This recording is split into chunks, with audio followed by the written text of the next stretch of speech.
Ոստիկանական այս մեքենայով Արագածոտնի թեմի առաջնորդին դատարանից տանում են մեկուսարան։ Կաթողիկոսի քրոջորդին Մկրտիչ Սրբազանը 2 ամսով կալանավորվել է։ Որոշումը կայացրել է դատավոր Կարեն Ֆարխոյանը ավելի քան 5 ժամ տևած դատաքննության արդյունքում։ 54 քննիչ է ներգրավված այս գործում։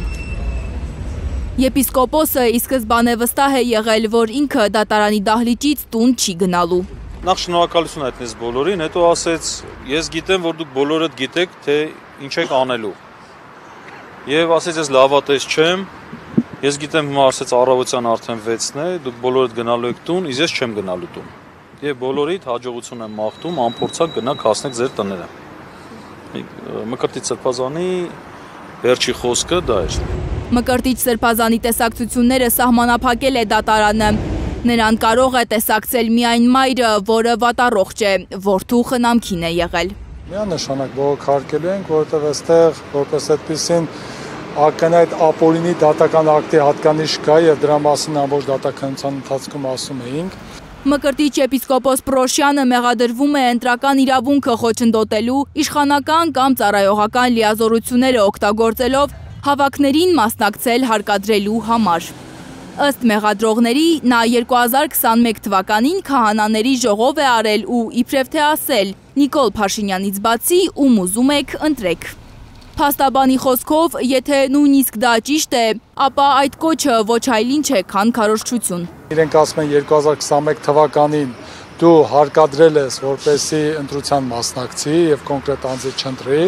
2021 թվականին դա հանցագործություն չի եղել։ 2022 թվականի օրենսգրքով նոր վերածվել է հանցագործության, իսկ օրենքը պարզ է, եթե կոնկրետ արարքի կատարման ժամանակ դա հանցագործություն չի, ապագայի քրեականացումը չի կարող հետին ամսաթվով գնալ եւ դիտարկել։ Արագածոտնի թեմի առաջնորդարանում ավելի քան 9 ժամ տևած խուզարկությունների ընթացքում հայտնաբերված փողի մասին քննիչները ոչինչ չեն ասել։ Փաստաբանների համոզմամբ քննչական կոմիտեի տարածած լուսանկարները զուտ քարոզչական սարսափազդու տպավորություն ստեղծելու համար են։ Նման մեղադրանք էլ չկա, նման խոսք էլ չկա, այդ գումարով կաշառել, հրահրել եւ այլն։ Գնացել են թեմում խուզարկություն են արել, բնականաբար գումարել կհայտնաբերեն, ասենք ինչ խնդիր է, որ գումար են հայտնաբերել, բայց քանի որ ամեն ինչ հիմնված է հենց այդ կեղծիքի վրա,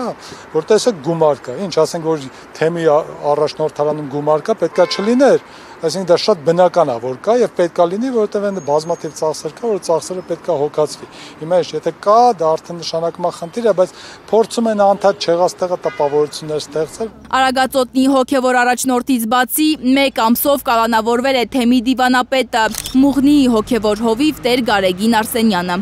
Առաջնորդարանի գլխավոր հաշվապահը Նաիրա Ալավերդյանը ձերբակալված է։ Նրա ակալանքի հարցն այսօր է քննելու դատարանը։ Լանա Համբարձումյան, Աշոտ Մնոյան, Էլեն Յահինյան, Հայլուրի համար։ Հայաստանում եւ աշխարհում տեղի ունեցող իրադարձությունների մասին առաջին իմանալու համար բաժանորդագրվեք մեր ալիքին, սեղմեք զանգակը, որ բաց չթողնեք ամենահրատապը, ամենակարևորն ու հետաքրքիրը։